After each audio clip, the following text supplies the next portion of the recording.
Welcome back to Gamer Unite. I'm your host, G.A.M.E.R here, and welcome to Play Your Way.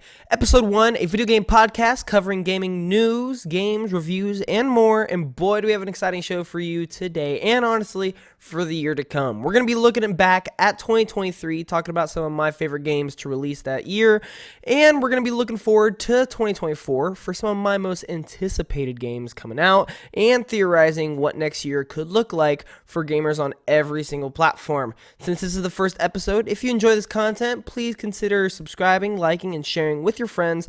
I love video games, and I want to share that with players around the world, regardless of platform and or genre interest. And we play games because we enjoy them, and I want to celebrate that, talking about the things we love, video games. So without further ado, welcome to Play Your Way. I'm super excited to be kicking this off. The channel has been flowing really nicely. I had my first 2 uploads at the time of recording this yesterday, and I have a lot more planned already in the works, already done, ready to be public. And yeah, I'm just really feeling good, really feeling confident about where the channel is headed towards right now, and I'm super thrilled to be officially committing to this podcast finally. I know it's been a little rough. We did have a few good episodes at the end of the year, but it kind of went sideways due to just some unfortunate events. But we're here back with it, and at the moment it is just me. Typically I do have a co-host, but at the moment it is kind of just going to be me. We'll see. It may just remain me. I may try to find somebody, but I'm really not sure how that will play out. But nonetheless, we're going to be talking about a couple topics here. Like I said, my favorite games of 2023, my anticipated games of 2024, and just looking at 2024 as a whole for a year of gaming.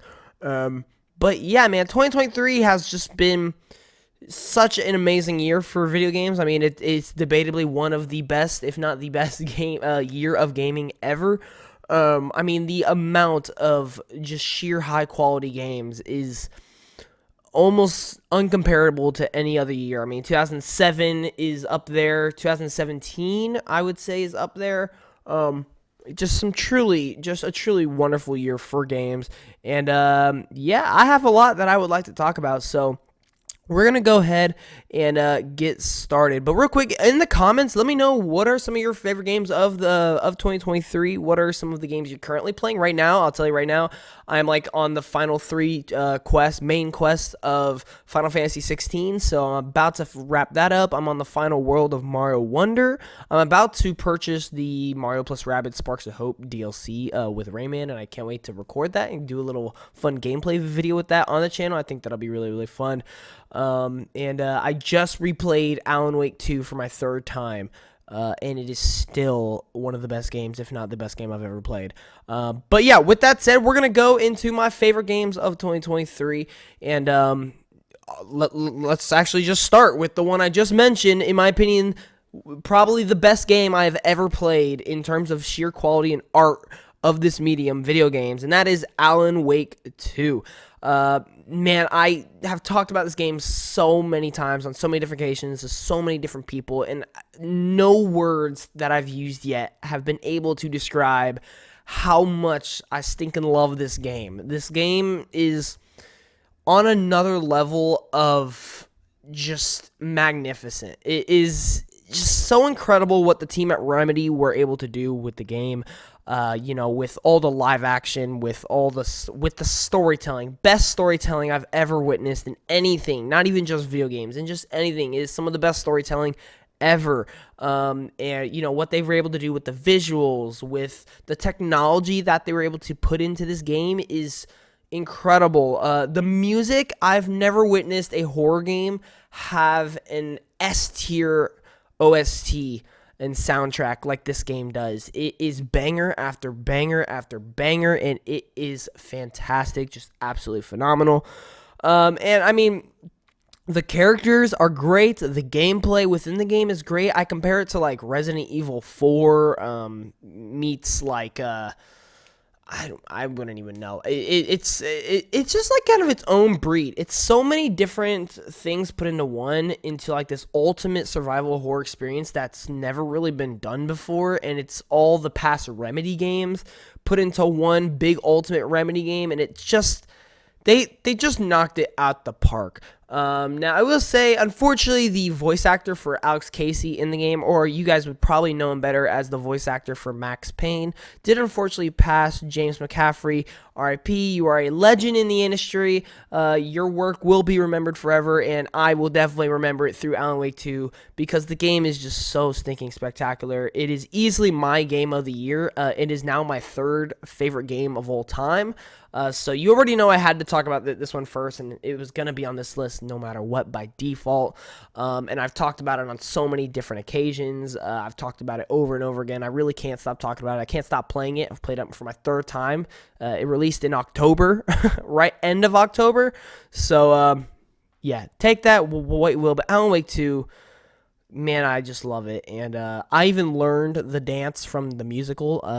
Me and my sister actually learned it over this holiday break, and oh, dude, I love it. I absolutely love it. But another game I'm gonna go ahead and touch on because when I look back at this year and some of the new games that came out and which ones just stick out to me, which ones will I go into the upcoming next few years just remembering and cherishing all the time I spent in this game. And it is one that's not a long game, but it was, in my opinion, the biggest surprise of the year, right? I knew Alan Wake 2 was going to at least be good. I didn't think it would be as amazing as it is. But this game, I didn't even know it was going to be a thing until they shadow dropped it the day of release. They revealed the trailer and it said it is out today. And it was crazy. Hi-Fi Rush, an Xbox exclusive. I can't believe it that an Xbox exclusive after all of these years is finally in my favorites. Now, look, we all know Xbox has had their struggles with games in recent years, but I think they have the brightest future at the moment. And they have just been killing it with momentum-wise. And this year, 2023, has been a stellar year for Xbox. And I think 2024 is going to be even better. They have tons of bangers lined up, things that we know are coming. But Hi-Fi Rush this year, man, was just... it just knocked it out the park for Xbox. It came out of nowhere, and it got critically acclaimed. It was adored by fans. And me personally, I loved the heck out of it. I do think it is at least a 9.5 out of 10. I could possibly give it a 10 out of 10 masterpiece. I just think it needed just a little bit of a push to give that, like, I don't know. It just didn't scream like 10 out of 10 masterpiece to me, but it is still one of my favorite games of the year, debatably my second. And yeah, I definitely give it higher on my list over some other things because a lot of the things on my list are actually like remakes or remasters. And this is completely new. And not only is it just a new game, but it is so innovative and it is so unique compared to every other game that has come out in the last decade. It really just wowed me. It made me realize I like rhythm games.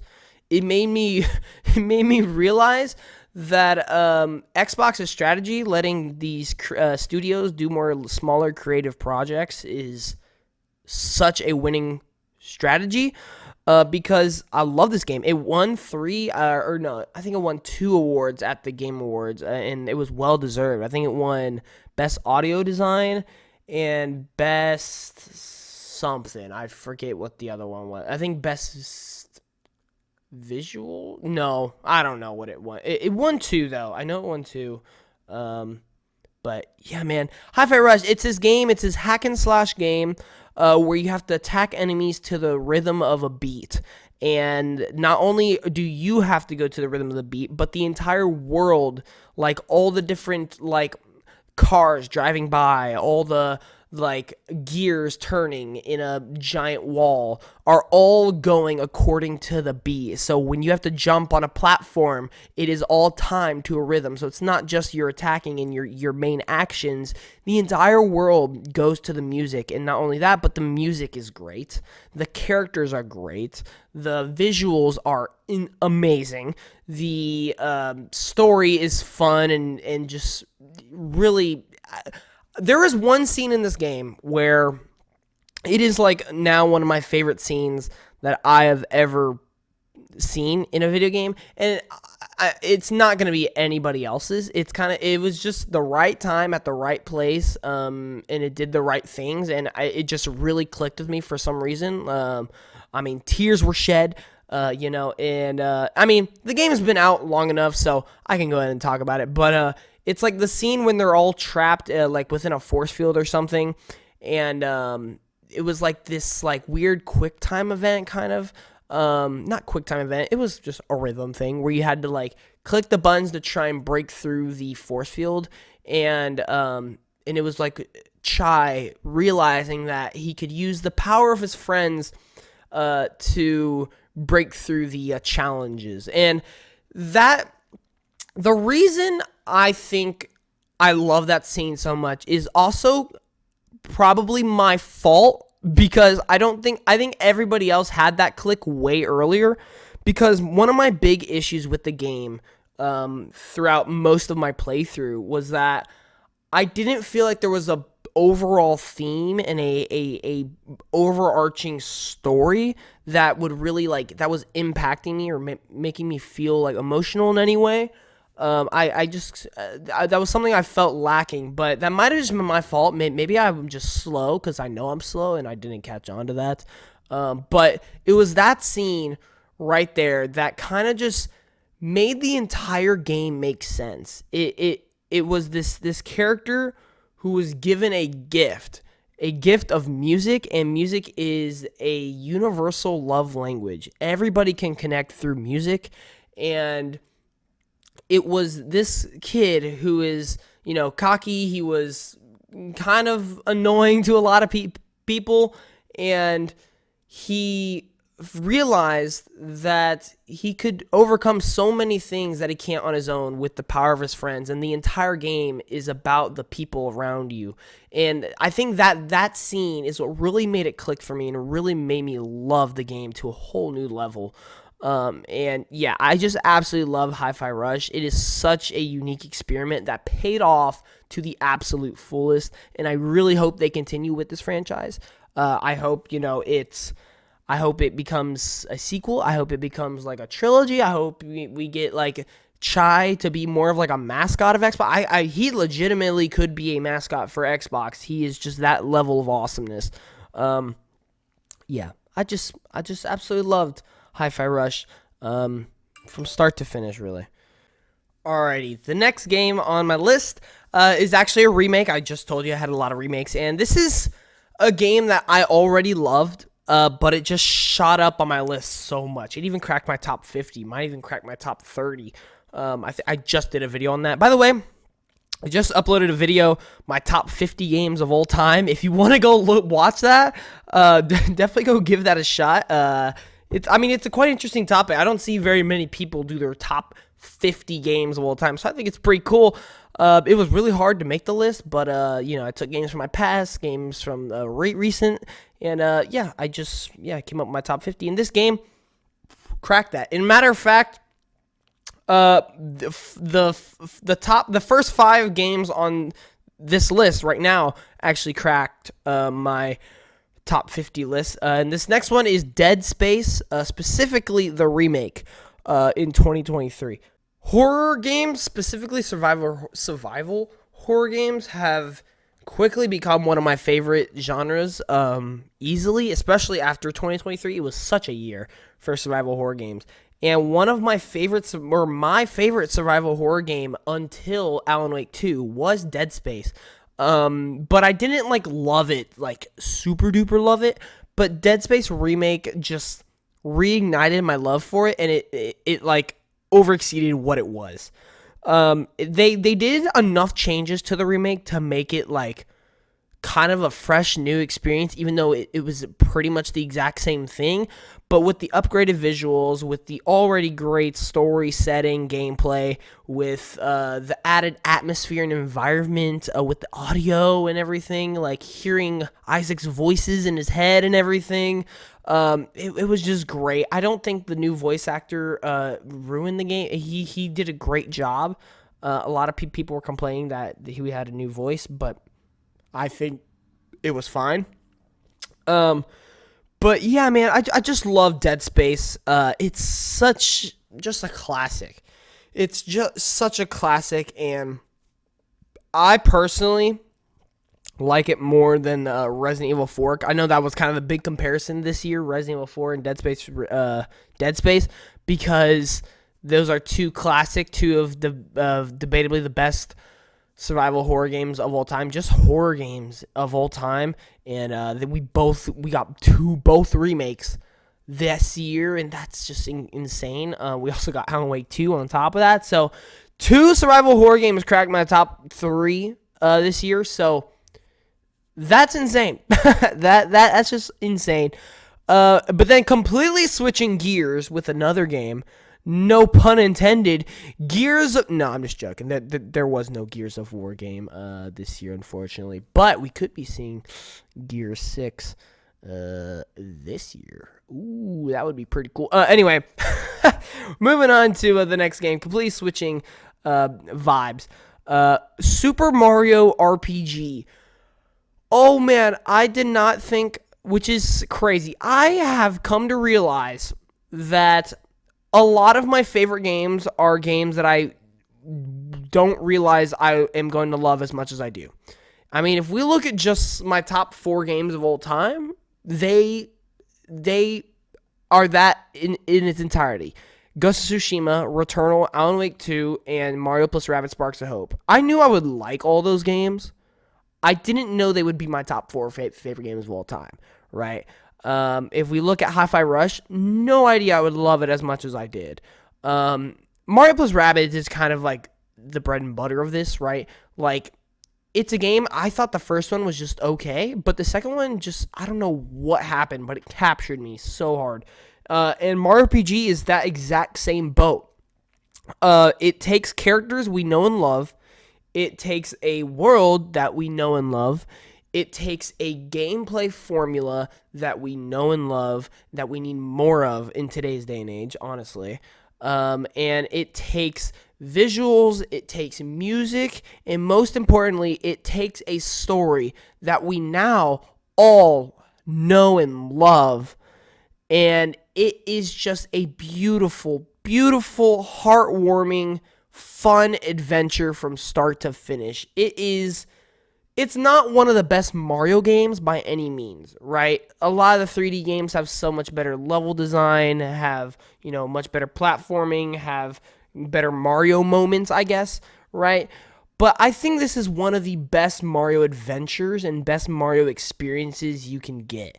I kind of compare it to like Pokemon Snap, right? Pokemon Snap is nowhere near the best Pokemon game by a mile, but I think it's the best Pokemon experience. It's just a game where you can experience the world with so many different characters and understand what that franchise means. And I think that is exactly what Mario RPG is.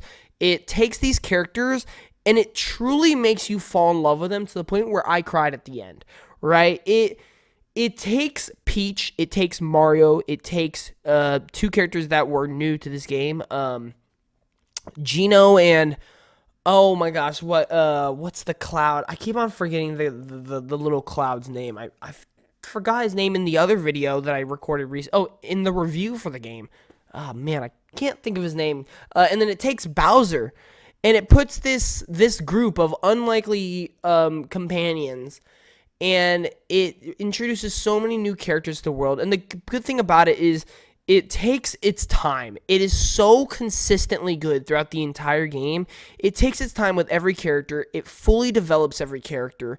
It fully develops everything you're actually doing in the game. There's so many games where you just do this thing to get to the end of the game, right? And then you look back and it's like, why did I do that? Or, oh, I kind of forgot about that. Like, oh, yeah, that was not really all that interesting. But everything you do in this game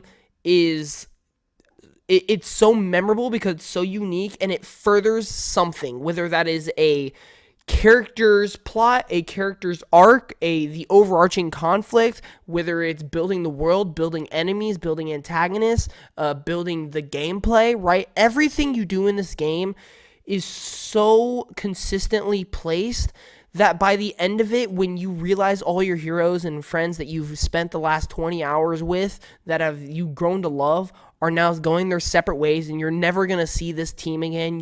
These people are never going to be able to call themselves the team that you just had throughout the whole game. It truly hits hard, and it hits home, and it's so emotional. And this is a game loved by so many. It's considered one of the best games of all time for a lot of people.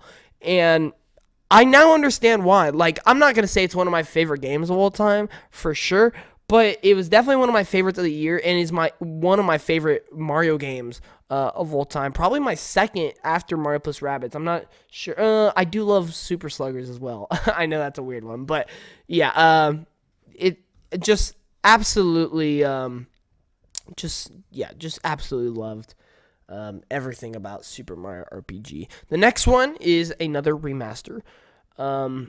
And that is Metroid Prime Remastered. I'm not even going to spend that long in this one. You guys should know, if you've been watching the channel, if you know me, you know exactly why I love this game. Metroid is my favorite Nintendo franchise of all time, or just my favorite right now. Because, like, it's sort of new, so I can't say, like, it's my favorite of all time, because it's like my newly favorite, kind of.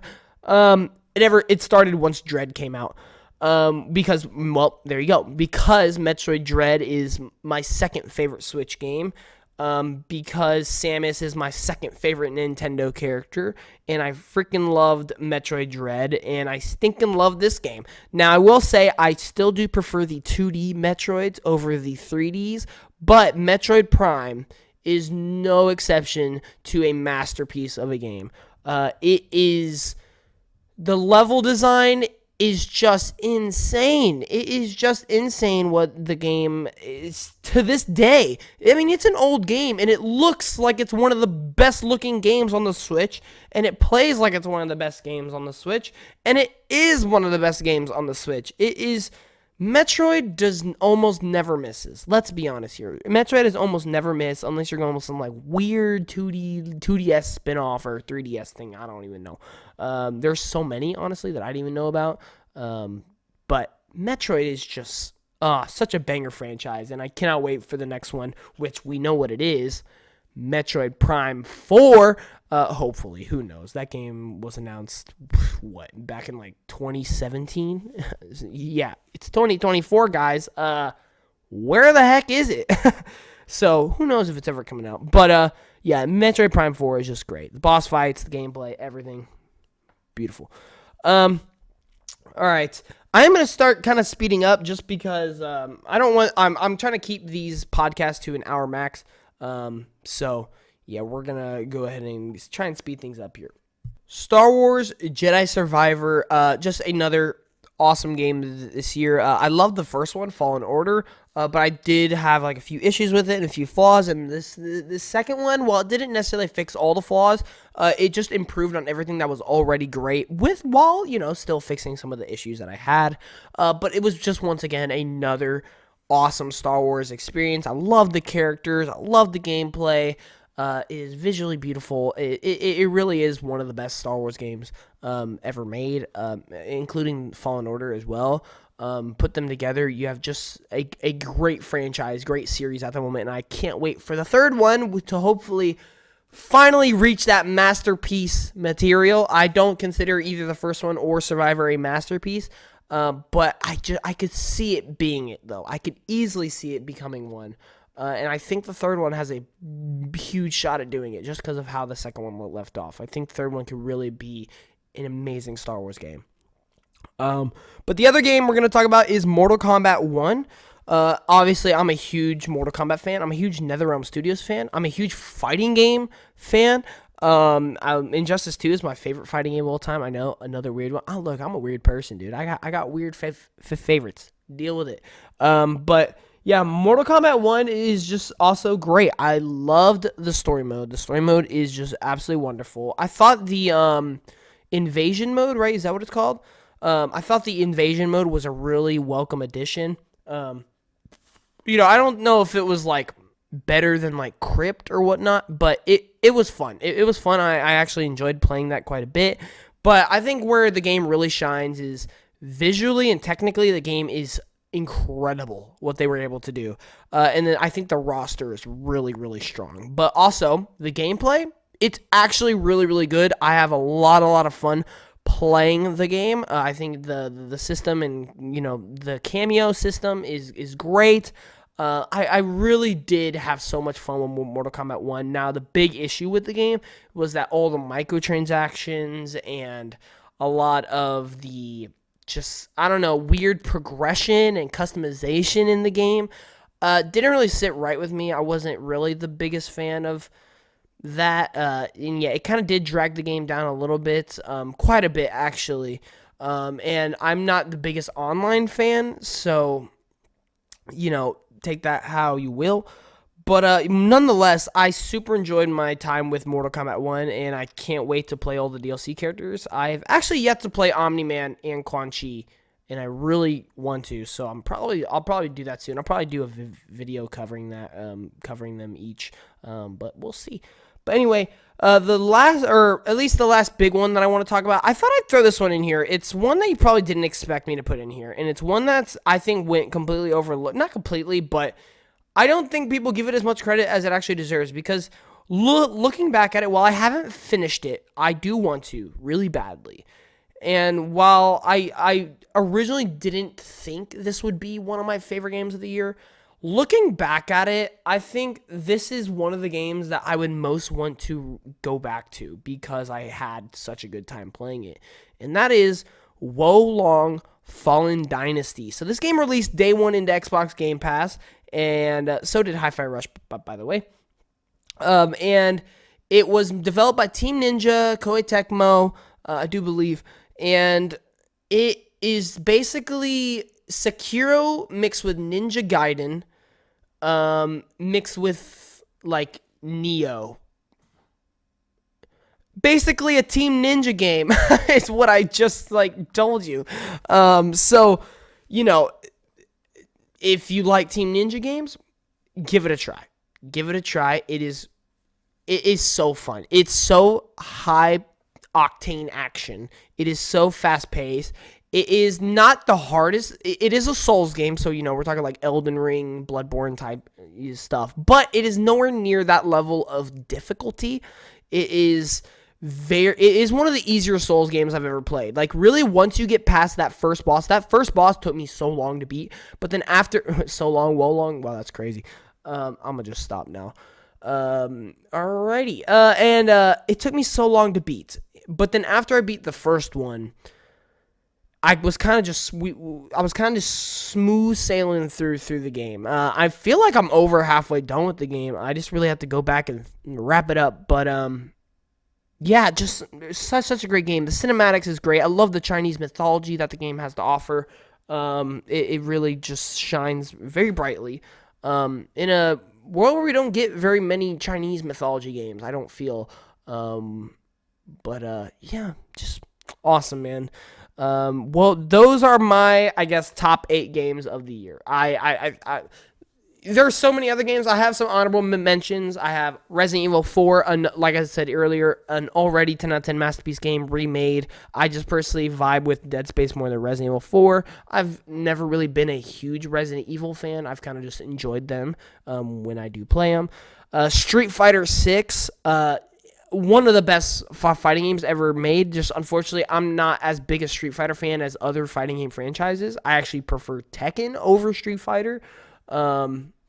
And so, yeah, unfortunately, it didn't make my favorite just because. Also, I did not like the single player world tour. I did not like that. I actually disliked it very much. I just thought it was really hard to get through, and I was really disappointed with it. So it really did drag it down for me quite a bit. Final Fantasy 16. Man, what a wild. Man, this one's really hard. Like I said, I'm 3 missions from finishing the game, and this is a really hard game for me to talk about. I'm not even gonna give my final thoughts on it yet, just because I haven't done the review and I haven't technically finished it. But I love so much about this game and I do not like so much about this game. I would say I love like 70%, maybe even 65% of this game, but there are so many flaws and so many things that I wish the game did differently, to the point where I just stopped playing. I didn't finish it for like 4 months because I just really got uninterested in it at one point because it was very slow and it was just not really engaging. I wasn't a huge fan of the majority of the story. Um, but that being said, it has some of the best boss fights ever. It has amazing music. It has some of the best cinematics and cinematography ever. Great cutscenes. It does have great characters. I will admit, it does have really, really great characters. I think the combat it's fine. It's fine. I think it's fun, but it's very repetitive, and I feel like it could have been so much more. Um, and yeah, there's just a lot that I love here, and it was just really sad. Through the first act of the game, I was like, "Oh, dude, this is it. I could see this being one of my favorite games of all time." And then the second act, I was like, maybe not. Maybe not. And now, finally playing through the third act, I finally got back around to playing it. I'm like, yeah, I do really enjoy this game. Like, it is one of like a game that I did really enjoy this year, but it's nowhere near my favorite, and nowhere near do I think it's like a phenomenal game. I think it's just a really great game. I think that's kind of where I'm at with it. It's just a really great game. But yeah, moving on. Spider-Man 2. This is another crazy one that I wouldn't expect to be this low, I guess. And that's because I think there was a lot of, I don't know. It's just a really weird one. This one did not vibe with me as much as the first one or Miles Morales. I would put Miles Morales over this one. I know that's crazy to say for some people, but I think there are a lot of issues with Spider-Man 2 that the more I've thought about it and the more I've played side content and trying to played it more, that I've realized I don't like the game as much as I originally do. Now, don't get me wrong. I still love it. I personally still think it's either like a 8.5 or 9 out of 10. But I originally had it like a 9.5, and I was originally like, yeah, this is like neck and neck with the original, better than Miles Morales. Whereas now I do not think so. I think the story is the biggest issue. The reason I love the PS4 Spider-Man 2018 and Miles Morales is because of the story, and I feel like Spider-Man 2 kind of just didn't exactly meet my expectations, especially after those first two. But nonetheless, it has amazing gameplay. It just improved on every aspect of that. It is a very next-gen game with, the SSD and being able to load the city in multiple different places. The dual protagonist is a great addition. The new abilities like wingsuits is awesome. Even the story has some really great moments, has some really good parts. It just lacked in some departments that couldn't land it near my favorites of the year. And that is the same thing with Starfield, man. My most anticipated game of all time, Starfield. It released, and I was pretty disappointed, not gonna lie. Now, that being said, I still think it is a, like 7.5, maybe 8 out of 10 game. I think it does so many things amazingly. I think it does so many things great. I think it does so many things that it needed to do, and that it promised it would do. And then I think there are so many issues and so many things that I wish happened. And I think it's just one of those games that it's gonna resonate way more with more people, and then it's gonna resonate not a lot with a lot more people. And so I think this game is definitely a divisive one, but that's for good reason, because I think it thrives at a specific thing, and I think it fails in a lot of other things. And I think for me, it kind of did both. It thrived in some of the parts I wanted and disappointed in some of the other parts I wanted. For me, it was the immersion It did not immerse me at all. I did not feel immersed, but it was very fun. I super enjoyed the gunplay. I super enjoyed a lot of the combat and the main story. But at the same time, I think a lot of the exploration was kind of mid, I guess.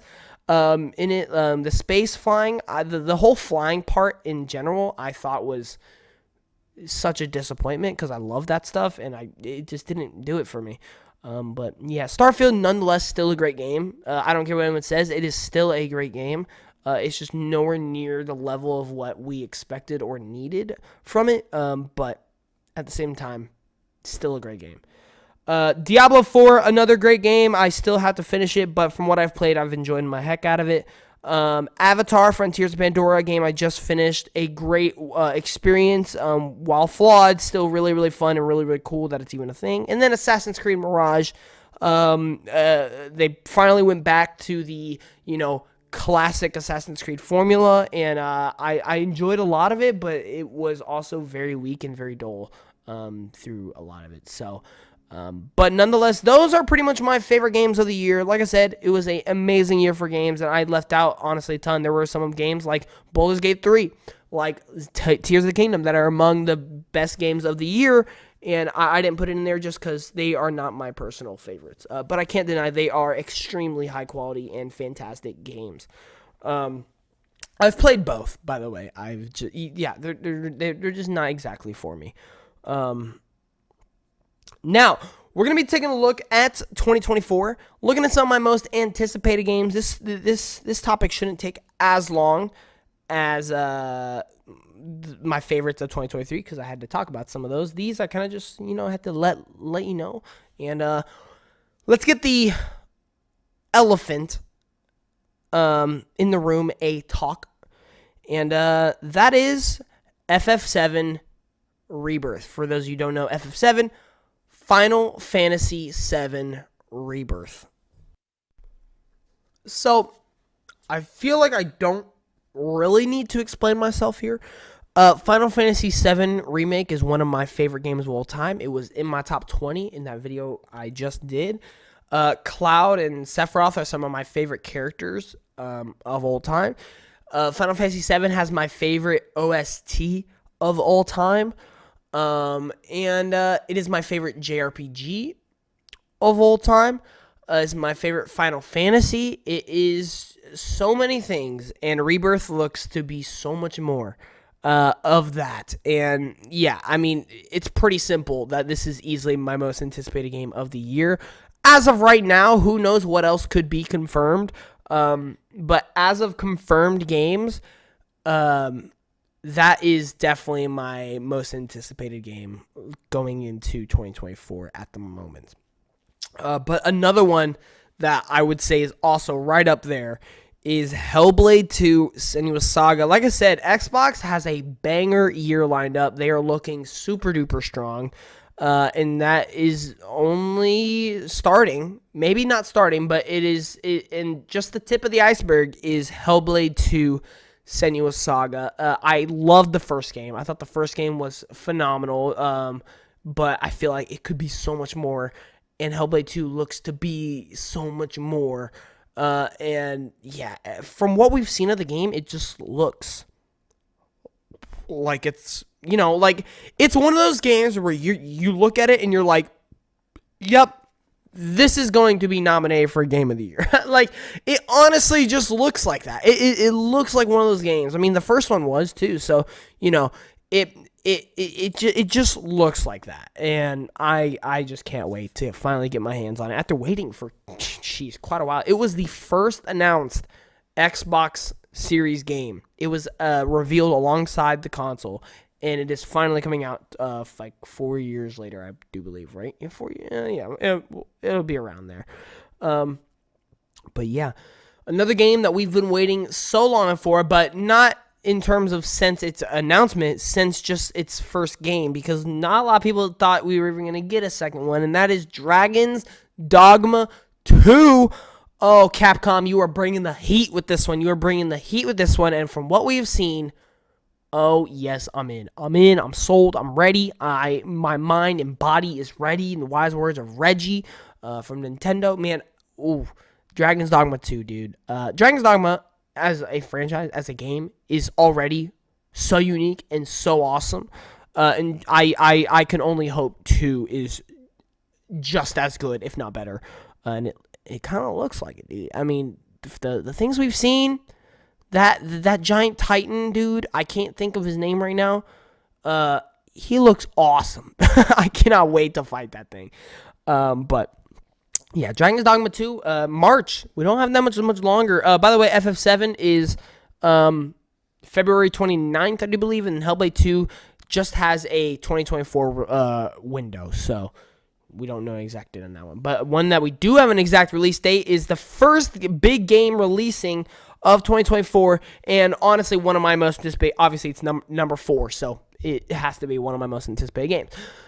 Prince of Persia, The Lost Crown, man. Ooh, Prince of Persia is finally back, and it looks stellar. It is taking on one of my favorite genres, Metroidvanias, and it is with super stylized visuals, also some of my favorites, and it is just a fun looking game. It reminds me of Ori and the Will of the Wisp mixed with like Metroid Dread, with a paint of Prince of Persia coat on it, you know?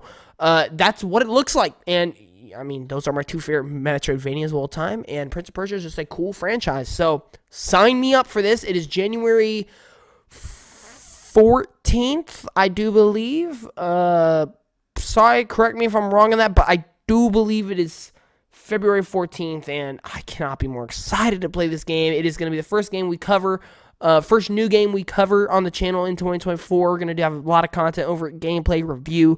You know, dude, Prince of Persia. Can I just go to sleep until the game releases, please? And then another one that releases like a week afterward, or like a week and a half, 2 weeks afterwards.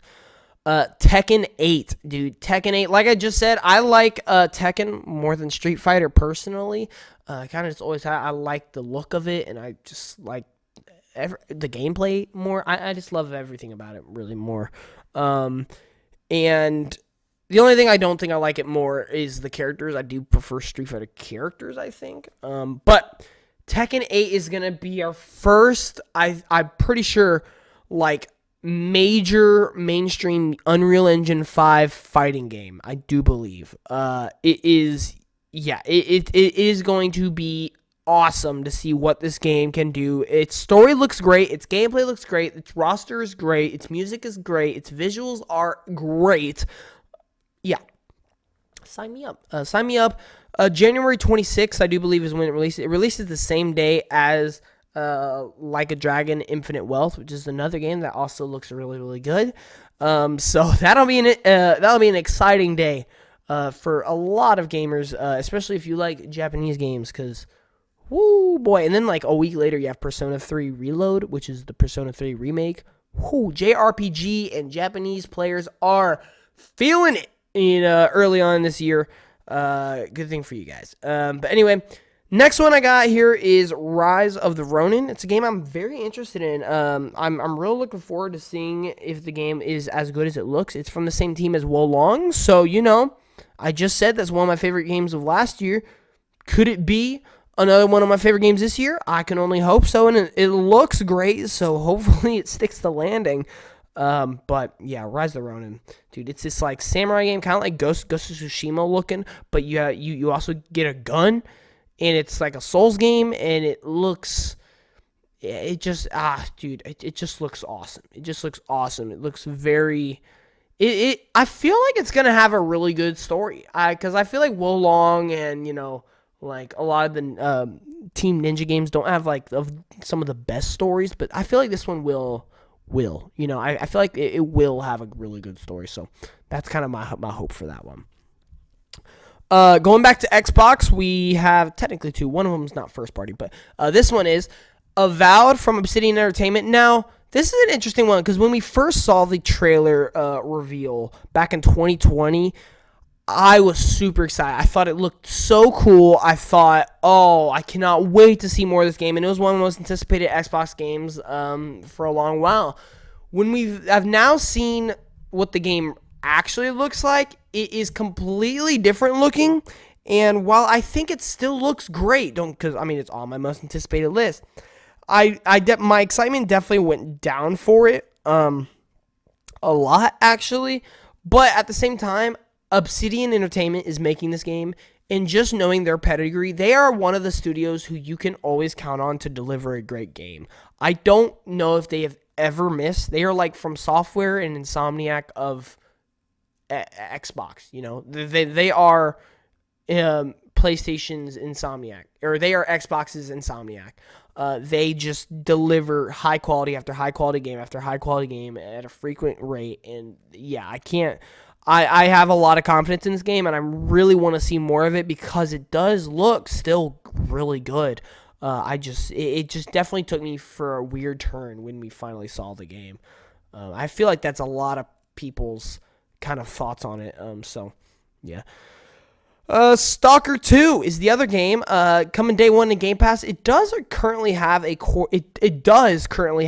quarter one of the year release window. We don't know exactly when. I do believe it will be at a certain show that we're going to be talking about here in just a minute. And yeah, this game is also going to be Unreal Engine 5, and it's kind of this atmospheric horror game with a lot of first-person action shooting, and it's kind of got some like supernatural elements to it.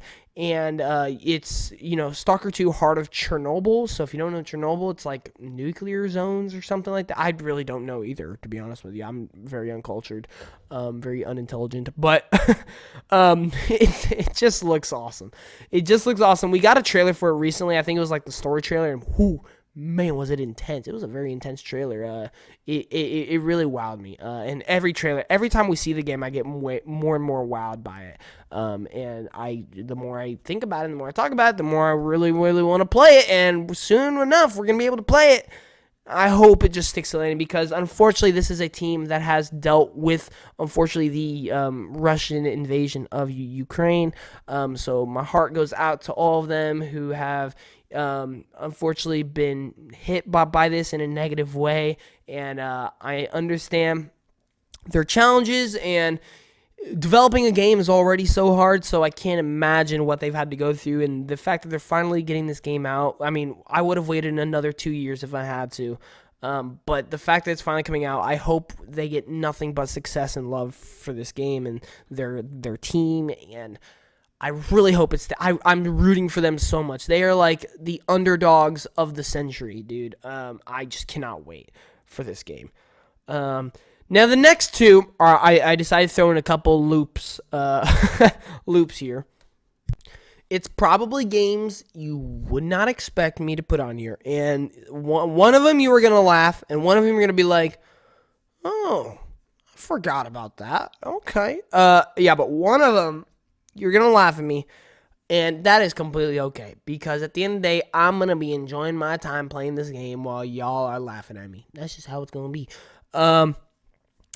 Princess Peach Showtime. Okay, listen. So this is kind of an interesting one, because Princess Peach, in general, is a super long-running joke of mine now. When the Mario movie was announced, and when the Mario movie got a trailer, it showed Princess Peach being super awesome and Mario being like an absolute like rookie and just being terrible. And so I made a joke to some of my friends that was like, yo, this is what we need. This is finally the gateway to get a Soulsborne Princess Peach game, because she was holding like swords and stuff, and I was like, yo, she's crazy. And so I made that joke. And I was like, yes, this is what we need. And then something else happened where Princess Peach was like focus on something. And I was like, dude, I'm telling you, they're going to make a big Princess Peach game, and it's going to be crazy. She's going to have weapons and everything. And then all of a sudden, there was a Nintendo Direct, and they announced a dang Princess Peach game. They announced a Princess Peach game. Um, and and I just lost it. I was like, no way I spoke this game into existence. I spoke it into existence. And what's even better, we got a new trailer, and there are some missions where she has a sword and you can dodge and roll and attack. And it's crazy. I couldn't believe that it was a joke. It was a joke and it became reality. And so now, not only do I love Princess Peach way more, just because of how funny it is, but I'm actually way more excited for this game now because of that running joke. But even outside of the joke, the game does look really cool. Like, you were able to do all these different abilities and all these different missions, become a detective, become like a ribbon dancer or something like that. Yeah, there's a lot of different things that we'll be able to do here. In the game, and I'm really excited. Granted, yes, the joke is a big thing of that, but and even I've been in a huge argument with a lot of my friends who's better, Peach or Daisy. Peach is the right answer, but yeah. So Princess Peach Showtime, March. I'm ready. I'm ready personally, but I understand it's kind of funny. So yeah, it is what it is. But then the other game is Little Nightmares 3. Little Nightmares is just a great 1-2 punch. It is these short, sweet games that, well, not sweet. They're kind of scary, kind of spooky and weird. But they're just kind of that like game that you can kind of just chill and play through. It's like this nice short playthrough, and I never really thought we'd get a third one, but here we are with a third one coming out, and it doesn't have an exact release date, but it is scheduled for 2024. So yeah, I'm really excited to see more and really excited to just get another one of those experiences in this crazy world that they've made. So, yeah, Little Nightmares 3, definitely a game to keep an eye on there. And then I have some honorable mentions. Suicide Squad Kill the Justice League. I know there's a lot of hate towards it, and there's a lot of people who don't think it's going to be good. I still technically have hope. I don't think it's going to be amazing. I think it's just going to be fun, and that's kind of it. So we'll see what actually happens with that game. Black Myth Wukong, same thing as Rise of the Ronin. I think it's going to be a really, really good game. We'll kind of just see how it lands. I do think this has the chance of being one of the bigger releases of the year just due to the amount of hype and the fact that it is indie and it has been known for so long that I feel like the hype is going to overtake it. It's going to go places, bro. It's going to be like Toyota, all right? It's going to be pretty crazy. And then Star Wars Outlaws, the very first officially open world Star Wars game, and it's made by Ubisoft, so you know they're gonna do the open world great. And yeah, I am actually really excited for this game. I want to see more before I really get like super hyped for it. And it's not exactly what I thought it was gonna be. I thought, we were gonna have lightsabers and everything, but it's not. It's just you're kind of like a bounty hunter. So we'll see. I am definitely excited for it. I feel like I am gonna enjoy it a lot, and I know when I see more, I'm gonna be excited. But at the moment, I kind of am just, I'm interested. I'm very interested at the moment. Flintlock Siege Dawn, another game I'm interested in. It will be releasing in Xbox Game Pass. I know this is kind of a smaller game, one that's being completely overlooked right now, but I think it looks really cool. I think it looks like it's fun gameplay, cool world, some cool characters, visually cool. So Flintlock Siege Dawn, kind of like this hack and slash God of War kind of looking thing. I'm here for it. Same thing on another kind of weird God of War looking game, which it doesn't really look like God of War whatsoever, but Banishers Ghosts of New Eden. A game made by the same team as Life is Strange, and it's this hack and slash horror game. What is going on here? But yeah, it's a thing and it's happening. I'm pretty interested, not gonna lie.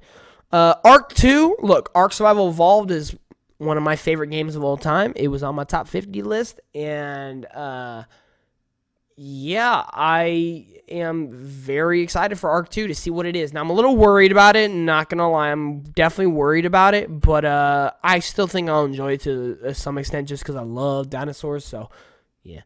And then Stellar Blade is the other game that I have in my honorable mentions. It reminds me of Devil May Cry mixed with Bayonetta. That's what I get from it, and I like, or Bayonetta is okay for me, but Devil May Cry I freaking love, and it really does scream Devil May Cry to me. So I'm very excited to see it. From what we've seen, it looks super high energy, and it looks like it's going to be just a blast of a game. So hopefully it sticks to the landing, and hopefully it actually comes out in 2024. Some of these we don't exactly know is going to be 2024. But a lot of the year is kind of a mystery. Like, we know the first 3, maybe 4 months, and then after that, it's really a mystery. So hopefully we see. But that kind of leads us into our next and final topic of the podcast, first episode. That is, we're going to do some little bit of predictions for 2024, some other things that we could maybe expect from the year, and just in terms of what to expect from all the companies. Starting in January, I do think Xbox will have a developer direct. I think it worked out really well last year. I thought it was a great format, a great style.